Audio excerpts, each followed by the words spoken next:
2026 সালে কানাডাতে যারা স্টাডি পারমিট নিয়ে আসতে চান তাদের জন্য গুরুত্বপূর্ণ একটি রিপোর্ট পেশ করেছে টাইমস হায়ার এডুকেশন। তো এই প্রতিষ্ঠানটি প্রত্যেক বছরই মূলত এই ধরনের প্রতিবেদন পেশ করে।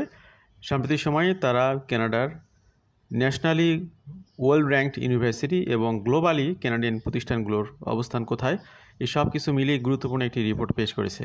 আপনারা যারা কানাডাতে আসতে চান তাদের জন্যই তথ্যগুলো অনেকটা গুরুত্বপূর্ণ ভূমিকা রাখতে পারে। বিশেষ করে আপনাদের পছন্দের অনেক বিষয় আছে যে কোন কোন ইউনিভার্সিটিতে আপনি পড়তে চান। 2026 সালের জানুয়ারি ইনটেকে যারা আসবেন তারা তো অলরেডি অফার লেটার পেয়ে গেছেন, ভিসার আবেদনের জন্য চেষ্টা করছেন। ভিসার আবেদনগুলো খুব ভালো করে প্রফেশনাল কোনো প্রতিষ্ঠানের মাধ্যমে করার চেষ্টা করবেন, কারণ ভিসা আবেদনের সাথে যে ডকুমেন্টসের বিষয়গুলো সেগুলোর মেকানিজম বলি বা সেগুলোর প্রেজেন্টেশন কোয়ালিটি বলি সেটার উপরই মূলত ভিসার পাওয়া না পাওয়াটা অনেকটা নির্ভর করে। তো এই বিষয়টি খেয়াল করতে হবে। মে ইনটেকের জন্য অনেকে আবেদন করতেছেন, সেপ্টেম্বর ইনটেকে অনেকগুলো ইউনিভার্সিটি ওপেন হয়েছে, আরও অনেকগুলো ইউনিভার্সিটি ওপেন হবে। তো ভিসা সংক্রান্ত কোনো সহযোগিতার জন্য আপনারা যোগাযোগ করতে পারেন আপনাদের ইচ্ছা। তো আমাদের অনেকগুলো আলোচনায় কন্টিনিউ আছে, আপনারা যদি ভালো মনে করেন তাহলে অবশ্যই যোগাযোগ করতে পারেন। তো আজকে আমাদের মেইন যে ফোকাসিং ইস্যু সেটা হলো কানাডার গ্লোবাল র্যাঙ্কড ইউনিভার্সিটিগুলোর সাথে আপনাদেরকে নতুন করে পরিচয় করিয়ে দেওয়া যে 26 সালের জন্য সেগুলোর অবস্থান কি গ্লোবালি, সে বিষয়গুলো নিয়েই মূলত এখানে একটা গুরুত্বপূর্ণ প্রতিবেদন পেশ করেছে Times Higher Education. These are the top universities in Canada in 2026 according to a new report.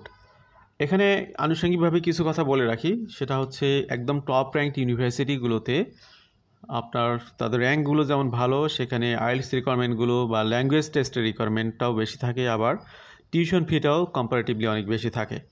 তো যারা একদম হাই লেভেলের ক্যাপাসিটি রাখেন, বিশেষ করে সমাজে হাই সোসাইটিতে বসবাস করেন, তারা ইউজুয়ালি চোখ বন্ধ করে কানাডার টপ র্যাঙ্ক 10টা ইউনিভার্সিটি চয়েস করেন, আপনাদেরকে করতে বলবো। কিন্তু যারা একটু মিডিয়াম ক্যাটাগরিতে আছেন তারা একদম টপ র্যাঙ্ক ইউনিভার্সিটিগুলোতে যদি আপনি স্কলারশিপ পান, 100% স্কলারশিপ খুব কমই পাওয়া যায়, অনেক ক্ষেত্রে 50% স্কলারশিপ পাওয়া যায়, তারপরেও 50% স্কলারশিপ পাওয়ার পরেও যে খরচ সেটাও ক্যারি করতে অনেকের কষ্ট হয়। তো সেগুলো যেমন আপনারা ক্যারি করতে পারেন, সেগুলো চয়েস করতে পারেন। এরপরে এখানে যেগুলো একদম টপ র্যাঙ্ক না সেগুলোতে আসলে যে আপনার পারপাস সার্ভ হবে না তা কিন্তু না।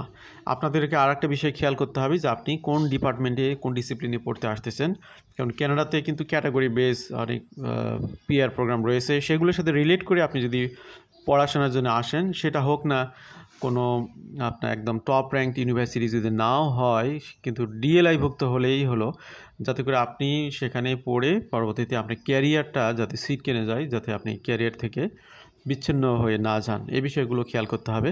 অনেকগুলো বিষয় চিন্তাভাবনা করে আপনাদেরকে ডিসিশন নিতে হবে। এবার আসি আমরা আমাদের মূল আলোচনায়। Times Higher Education has published its annual ranking of top universities in Canada along with their global standings. বরাবরের মতোই ইউনিভার্সিটি অফ টরন্টো 2011 সালের পর থেকে এখানে নাম্বার 1 পজিশনে রয়েছে, এবং এখানে ম্যাকগিল ইউনিভার্সিটি অফ কুইবেক এবং university of British Columbia Province, এই দুইটি ইউনিভার্সিটি কিন্তু এখানে কখনো ম্যাকগিল আগে আসে, কখনো ব্রিটিশ কলাম্বিয়া আসে। তো এগুলো কিন্তু অলওয়েজ মুভ হয়। তো এখানে এই বছরে 2025 সাল তো এখন শেষের দিকে, 26 সালের জন্য এখন সবাই আবেদন করতেছে। 26 সালের জন্য ম্যাকগিল ইউনিভার্সিটি সেকেন্ড পজিশনে রয়েছে, থার্ড পজিশনে রয়েছে ইউনিভার্সিটি অফ ব্রিটিশ কলাম্বিয়া। তো এখানে টাইমস হায়ার এডুকেশনের র্যাঙ্কিংগুলো আমরা দেখব। এখানে তারা 34টি ইউনিভার্সিটিকে চয়েস করেছে কানাডার জন্যে ন্যাশনাল র্যাঙ্কের সাথে মিলিয়ে। তো সেখানে নাম্বার 1-এ রয়েছে ইউনিভার্সিটি অফ টরন্টো, সেকেন্ড হচ্ছে ম্যাকগিল ইউনিভার্সিটি, থার্ড ক্যাটাগরিতে রয়েছে ইউনিভার্সিটি অফ ব্রিটিশ কলাম্বিয়া, তারপর রয়েছে McMaster university, university of Alberta প্রভিন্সের university de Montreal, university of Waterloo, university of Ottawa. তো এখানে 9 নম্বরে রয়েছে ইউনিভার্সিটি অফ ক্যালগেরি, 10 নম্বরে রয়েছে ওয়েস্টার্ন ইউনিভার্সিটি। টপ 10-এর মধ্যে যদি আমরা একটু আলোচনা করি বা একটু খোঁজ নিই, তাহলে দেখব যে এখানে অন্টারিও প্রভিন্সের বেশ কয়েকটি ইউনিভার্সিটি রয়েছে এবং কুইবেকের 3টি ইউনিভার্সিটি রয়েছে। এরপরে 11তম হচ্ছে কুইন্স ইউনিভার্সিটি। 11তম যৌথভাবে এখানে 3টি ইউনিভার্সিটি আছে, তাদের র্যাঙ্কিং পয়েন্টগুলো একই রকম। Queens University, Simon Fraser University, university of Victoria. তারপরে 14 নম্বরে রয়েছে ডালহাউসি ইউনিভার্সিটি। 14 নম্বরে কয়েকটা রয়েছে একই মান নিয়ে, ইউনিভার্সিটি অফ সাসকাচুয়ান 14তম র্যাঙ্কিংয়ে।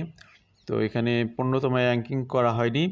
16তম হয়েছে 3টি university, university of Laval, university of Guelph, York university. এরপর হচ্ছে একই র্যাঙ্কিং পেয়ে 3টি ইউনিভার্সিটি আছে 19তম। এগুলো মাঝখানে যে আপনার 17-18 করা হয়নি কি জন্য, এখানে আপনারা দেখতে পাচ্ছেন যে 3টা 19, এই জন্য 17-18 আলাদা করে করা হয়নি। একই মান নিয়ে এগুলো সিরিয়াল মেনটেন করা হচ্ছে। টোটালি 34টা ইউনিভার্সিটি এখানে রয়েছে। চার্লেটন ইউনিভার্সিটি 19তম, memorial university of Newfoundland, এরপরে ইউনিভার্সিটি ডিউ কুইবেক। তারপরে 19তম হচ্ছে আরেকটা, 19তমতে বেশি সংখ্যা, ইউনিভার্সিটি অফ ম্যানিটোবা, মানে একই পয়েন্টগুলো তারা একই রকম পেয়েছে। আরও একটা রয়েছে 19তম, সেটা হচ্ছে ইউনিভার্সিটি অফ উইন্ডসর। তারপরে 5টা ইউনিভার্সিটি একই পয়েন্ট হোল্ড করে তারা এখানে তাদের সিরিয়ালি 5টার নাম আপনারা দেখতে পেলেন। 24 নম্বর সিরিয়ালে রয়েছে কনকর্ডিয়া ইউনিভার্সিটি। তারপরে 24 নম্বরে 2টা, আরেকটা রয়েছে টরন্টো মেট্রোপলিটন ইউনিভার্সিটি। আরও একটি রয়েছে, সেটা হচ্ছে ইউনিভার্সিটি অফ নিউ ব্রান্সউইক। তো 24তমতে আপনার র্যাঙ্কিংয়ে রয়েছে এখানে 3টা ইউনিভার্সিটি। তারপরে 27তম রয়েছে 2টা, Ontario tech university, university of Regina. 29তম হচ্ছে ইউনিভার্সিটি লেকেড ইউনিভার্সিটি।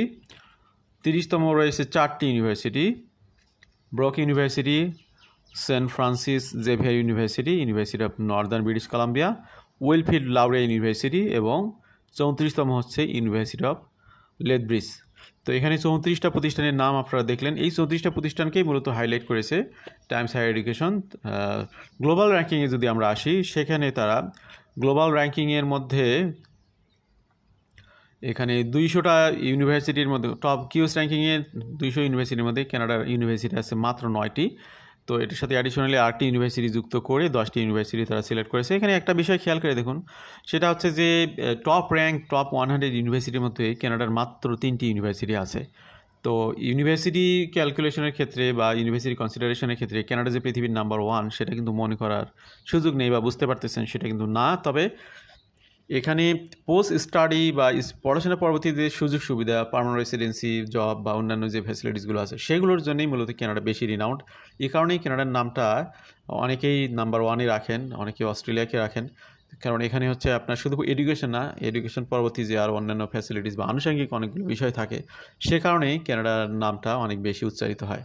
তো এবার আমরা আসি টপ র্যাঙ্ক 10টি ইউনিভার্সিটি যেগুলো গ্লোবালি র্যাঙ্ক করতেছে, সেগুলো নিয়ে একটু কথা বলি। সেগুলো র্যাঙ্কিং কোথায়, এখানে অনেকগুলো পয়েন্টের উপর ভিত্তি করে গ্লোবাল র্যাঙ্কগুলো দেওয়া হয়। টিচিং ক্যাটাগরিতে research environment, research quality, industry, education, international Outlook, এগুলো সবগুলো যোগ করে এভারেজ করে ওভারঅল একটা স্কোর দাঁড় করানো হয়। সেখানে এখানে ইউনিভার্সিটি অফ টরন্টো, তাদের র্যাঙ্কিং হচ্ছে 21, তারা পেয়েছে 88.5 পয়েন্ট। তারপরে সেকেন্ড হচ্ছে ম্যাকগিল ইউনিভার্সিটি, গ্লোবাল কিউস র্যাঙ্কিংয়ে তাদের অবস্থান হলো 41তম, তাদের স্কোর এভারেজ স্কোর হচ্ছে 77.1। এরপর 45তম হচ্ছে ইউনিভার্সিটি অফ ব্রিটিশ কলাম্বিয়া, এখানে তাদের এভারেজ পয়েন্ট হলো 77, জাস্ট 0.1 কম। এরপরে এই 3টি ইউনিভার্সিটির পরে 100-র মধ্যে আর নেই। এরপরে 200তমের মধ্যে শুরু হয়েছে ম্যাকমাস্টার দিয়ে, 116তম ম্যাকমাস্টার, তার পয়েন্ট হলো 65। তারপরে রয়েছে 119তম ইউনিভার্সিটি অফ অ্যালবার্টা, তার স্কোর হলো 64.6। এরপর ইউনিভার্সিটি ডি মন্ট্রিয়াল 150তম, এর পয়েন্ট হলো 61.9। এরপরে ইউনিভার্সিটি অফ ওয়াটারলু 162তম কিউএস র্যাঙ্কিংয়ে, তার স্কোর হলো 60.9। এরপরে ইউনিভার্সিটি অফ অটোয়া, এর গ্লোবাল কিউএস র্যাঙ্কিংয়ে এর অবস্থান হলো 187।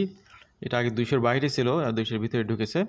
এর এভারেজ পয়েন্ট হলো 59.5। তারপরে 200তম হচ্ছে ইউনিভার্সিটি অফ ক্যালগেরি, এবং ওয়েস্টার্ন ইউনিভার্সিটি 201 থেকে 250-এর মধ্যে অবস্থান করতেছে। তো কিউএস র্যাঙ্কিং এবং গ্লোবাল র্যাঙ্কিং আপনারা দেখতে পেলেন, এবং অনেকগুলো বিষয় এখানে আপনার অ্যানালাইসিস করে মূলত কিউএস র্যাঙ্কিংগুলো করা হয়। তো এখানে কি কি বিষয় এখানে ম্যাথোডোলজিতে নেওয়া হয় সেগুলো আপনাদেরকে দেখাবো। ইউনিভার্সিটি অফ টরন্টোর এখানে কিছু হিস্ট্রি তুলে ধরা হয়েছে ম্যাকগিলের যে এগুলো প্রিভিয়াস ইয়ারে কী অবস্থায় ছিল সেগুলো আমরা ব্যাখ্যা বিশ্লেষণ করছি না। যে ম্যাথোডোলজিতে এই র্যাঙ্কিংগুলো করা হয়েছে সেটা এখানে মেনশন করা আছে, সেটা আপনারা চাইলে দেখে নেবেন। তো এখানে টিচিং একটা ম্যাথোডোলজির মধ্যে একটা পার্ট, এখানে 29.50 এখানে পয়েন্ট দেওয়া হয়েছে। Teaching reputation, staff to student ratio, doctorate to bachelor ratio, doctorates award to academic staff ratio, এগুলোর উপরে বেস করে মূলত টিচিংয়ের পয়েন্টগুলো ক্যালকুলেশন করা হয়েছে। তারপরে ইনস্টিটিউশনাল ইনকাম, সেখানে সেটা রয়েছে। রিসার্চ এনভায়রনমেন্টের মধ্যে 29 পয়েন্ট দেওয়া হচ্ছে, এখানে রয়েছে research reputation, research income, research productivity. তারপর রিসার্চ কোয়ালিটির উপরে 30 পয়েন্ট দেওয়া হচ্ছে ইউনিভার্সিটিগুলোকে, সেখানে রয়েছে সাইটেশন ইম্প্যাক্ট, রিসার্চ স্ট্রেংথ, তারপরে রিসার্চ এক্সেলেন্সি, রিসার্চ ইনফ্লুয়েন্স। তারপরে ইন্টারন্যাশনাল আউটলুকের ক্ষেত্রে 7.5 পয়েন্ট দেওয়া হচ্ছে, এখানে যেগুলো বিষয়গুলো কনসিডার করা হয়েছে: proportion of international students, proportion of international staff, international collaboration. ইন্ডাস্ট্রির উপর বেস করে 4 পয়েন্ট দেওয়া হয়, ইন্ডাস্ট্রি ইনকাম, প্যাটেন্টস, এই হলো অবস্থা। তো আপনাদেরকে মূলত আমরা কানাডার গ্লোবাল র্যাঙ্কিং এবং কানাডার ন্যাশনাল র্যাঙ্কিংয়ে টপ ইউনিভার্সিটিগুলো নিয়ে কথা বললাম। অনেক স্টুডেন্ট রয়েছে এই টপ ইউনিভার্সিটিগুলোতে সবাই সুযোগ পায় না, আবার একদম টপ র্যাঙ্কিং টপ 10 যেগুলো রয়েছে সেগুলোতে পড়াশোনা করা অনেক এক্সপেন্সিভ, সে বিষয়টা মাথায় রাখতে হবে। আপনারা যারা অফার লেটার পেয়েছেন জানুয়ারি ইনটেকের জন্য, ভিসার আবেদন করতে আগ্রহী, আপনারা কোনো ভালো প্রফেশনাল, কোনো আরসিআইসির মাধ্যমে হতে পারে, কোনো রিনাউন্ড এডুকেশন কনসালটেন্টের মাধ্যমে আবেদনগুলো করে ফেলেন দ্রুতই। এক্ষেত্রে আপনাদের হেল্প লাগলে আমরা সহযোগিতা করব ইনশাল্লাহ। Institutions were excluded from consideration if they did not offer undergraduate studies or had fewer than 1,000 relevant publications published over the past 5 years. Applying for a study permit: if you are foreign national planning to traveling to Canada for a study permit that is longer than 6 months, you must likely need to have a study permit. এবার কিছু বিষয় আসি। To be eligible for a study permit you must apply to a designated learning institution and get accepted. তো কানাডাতে তো অসংখ্য university রয়েছে, তার মধ্যে 34টা ইউনিভার্সিটি দেখলেন, এর বাইরে অনেকগুলো ইউনিভার্সিটি রয়েছে, সেগুলো তো আপনি আপনার ক্যাপাসিটির আলোকে সেগুলোও কেউ চয়েস করতে পারেন, সেটা প্রাইভেট হোক পাবলিক হোক। ডেজিগনেটেড লার্নিং ইনস্টিটিউশন কিনা সেটা খেয়াল করবেন, তাহলে অন্য সমস্যাগুলো আর থাকে না। Apart from that you must prove that you have enough money to for your tuition fees, living expenses and transportation and from Canada. তারপরে হচ্ছে ensure you are not inadmissible or criminal reasons, be in good health, তার মানে আপনার police clearance certificate থাকতে হবে, medical report ভালো হতে হবে, demonstrate genuine intent to leave Canada when your study permit expires, প্রমাণ করতে হবে যে অ্যাকচুয়ালি আপনি জেনুইন স্টুডেন্ট, এখানে শুধু পিআরের ধান বা অন্য কোনো চিন্তা করে আপনি আসতেছেন না। জেনুইন স্টুডেন্ট মিনস আপনি পড়াশোনা করবেন, চলে যাবেন, পরবর্তীতে কী ঘটবে সেটা নিয়ে কানাডা খুব বেশি ওয়ারিড না, এই বিষয়গুলো তারা দেখতে চায়। You can apply for a study permit online. Some documents you need to submit including letter of acceptance or territorial attestation letter, তাহলে এখানে আপনার acceptance letter, provincial attestation letter, এগুলো সহ আপনাকে আবেদন করতে হবে। আর কিছু বিষয় এখানে উল্লেখ করা হয়েছে। আপনারা যারা কানাডাতে আসবেন পড়াশোনা করে, পড়াশোনা পরবর্তী সময়ে পোস্ট গ্রাজুয়েশন ওয়ার্ক পারমিট নিয়ে থাকাকালীন আপনি যদি স্ট্যান্ডার্ড লেভেলে জব করতে পারেন, টিআর ক্যাটাগরি 0, 1, 3, তাহলে আপনি এক্সপ্রেস এন্ট্রির অধীনে পিআরের জন্য আবেদন করতে পারেন। এছাড়া প্রভিন্সিয়াল নমিনি প্রোগ্রাম রয়েছে অনেকগুলো, এরপরে কমিউনিটি প্রোগ্রাম রয়েছে, সেগুলো তো আপনারা ভালো করার যথেষ্ট সম্ভাবনা রাখেন। তো আমাদের সাথে যারা আজকের আলোচনায় যুক্ত ছিলেন, আশা করছি তথ্যগুলো অনেকের কাজে আসবে। ভালো থাকবেন সবাই, আল্লাহ হাফিজ, আসসালামু আলাইকুম।